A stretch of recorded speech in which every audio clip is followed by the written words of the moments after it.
Yeah, it's a bit of a creepy doll. Where do you get it from?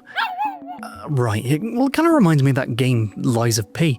Well, no, don't worry, I've had enough of a negative kick from last episode, so I'm not going to rip apart its designs or anything, but instead, let's actually dive into what makes it unique and why devs should probably stop copying from software. Let me explain. So we've spoken before about Souls-like games that have strong individual aspects but misunderstand why FromSoft does the things it does as a whole. Lords of the Fallen is a prime example of this, completely missing the mark with Vantage, ambushes and its circular level design. And this is commonplace for Souls-likes. It's a difficult genre to tackle because it's so intrinsically tied to the game series that cemented its popularity. In contrast, Metroidvanias are also formed from the DNA of some immensely popular game series, but having two distinct series to draw inspiration from, combined with the length of time the genre has been allowed to cook, has given devs a lot of space to interpret and inject their own personalities into the genre itself, and as a result, Metroidvania fans tend to be a little bit more forgiving or even encouraging of any genre-bending innovations. Souls-likes, on the other hand, seemingly don't have this freedom because, all things considered, it's a relatively new genre built atop a series with an extremely distinct gameplay style and a rabid, sometimes even mob-like fanbase. Well, yeah, me included in that to a small degree. I've always got that pocket pitchfork on hand. Anyway, because of this, I'm sure a lot of you assume that I'd rip Lies of P apart for misconstruing FromSoft conventions, but actually, what I adored about Lies of P were the things it didn't take from Dark Souls. So before I get into the negative, let's dive into the positive. Now, for all of its immaculate boss designs, incredible vistas, and impeccably designed labyrinthine circular caverns, I'll be honest with you, one of my favourite parts of the Souls series has, and always will be, having a little dress up, mate. And if you're not playing Fashion Souls, I quite literally don't want to associate with you. Not nice hat, by the way. This aspect of role-playing is only made possible by the vast variety of armour to collect and combine in Souls games, but this is a double-edged sword. Because of FromSoft's leveling system, some armor types can only be effectively worn by certain builds due to the equipment load stat. Well, unless you want to be fat rolling around the place like a slug. This removes the player's ability to wear half of the armor sets they find if they decide to build Dex, Magic, or Faith, for instance, lessening the reward moment of finding heavy armor sets for a substantial part of the player base. Now, aspects of this can be fun though. It's like a puzzle to attempt to find combinations of armor pieces that keep you below a certain equipment load amount but still look sickening, darling. There's nothing wrong with this system, but Lies of P attempts to do something slightly different with it.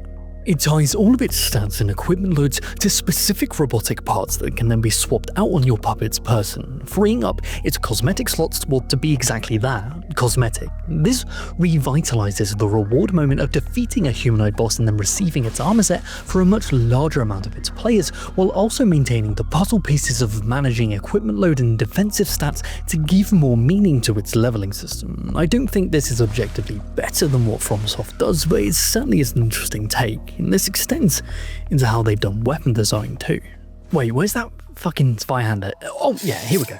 Now, have you ever thought to yourself, yeah, I really like this sword, but it would be much better if I replaced the blade with a pig's trotter? Well, if this was you, firstly, seek help, mate. Secondly, think about playing Lies of P.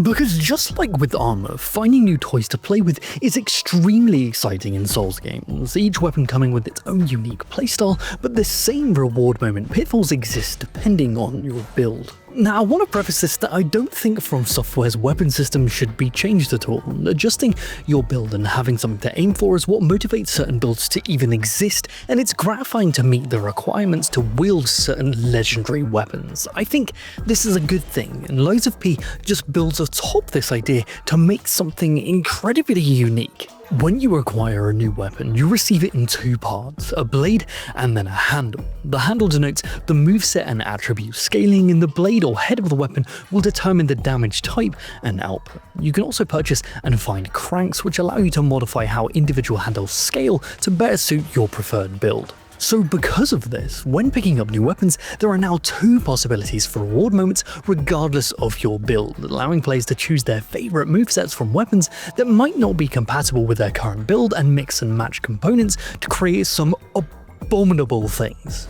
like the combo of a spear handle with a rapier blade to create ungodly reach, or a greatsword blade on a kitchen knife handle so you can have the speed of a dagger but the devastating power of a greatsword. Now add this special move Fable Arts for each of the selected parts, and this system opens Pandora's box of the combinations that might actually break the game, but that's fine. Lies of P is more concerned with freedom than it is with a strict balanced difficulty curve. If a player wants to break the game wide open so they can go see what Geppetto del Toro has been doing in Twink Puppet Dystopia, then more power to them.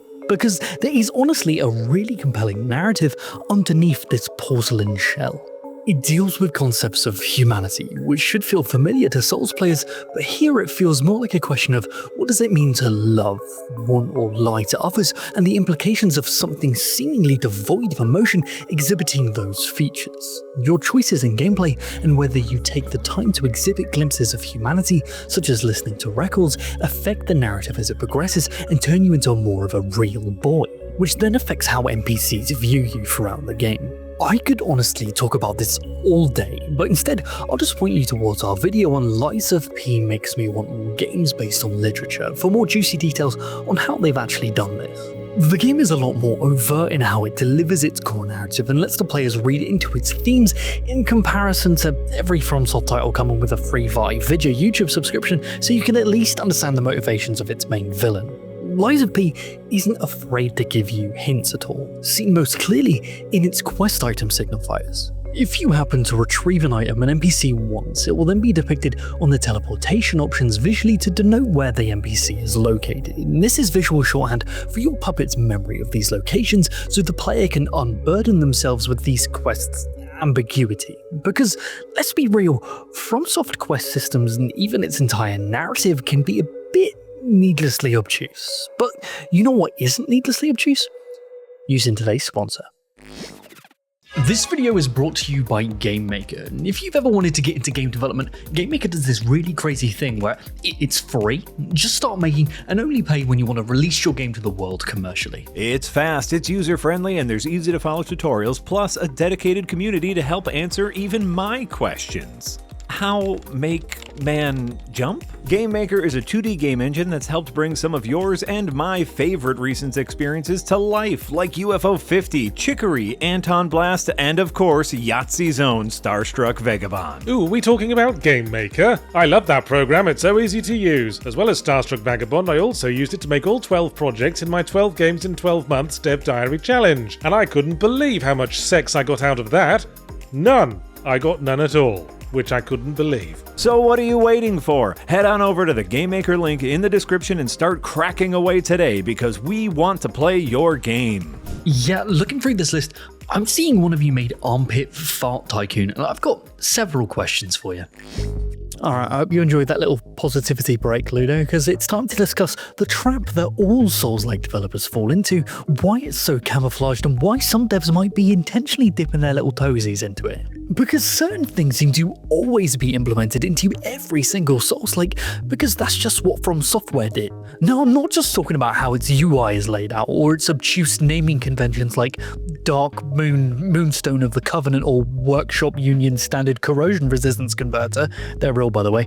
There just seems to be this overabundance with needless mechanical fluff, like with bonfires. When you start the game, you can level up at bonfires, stargazers, but this ability is then taken away from you as soon as you defeat the first boss and meet the first firekeeper, Sophia in Hotel Krat. This classic surrogate mother figure in the hub that you need to return to level up. Now, where have I seen this before?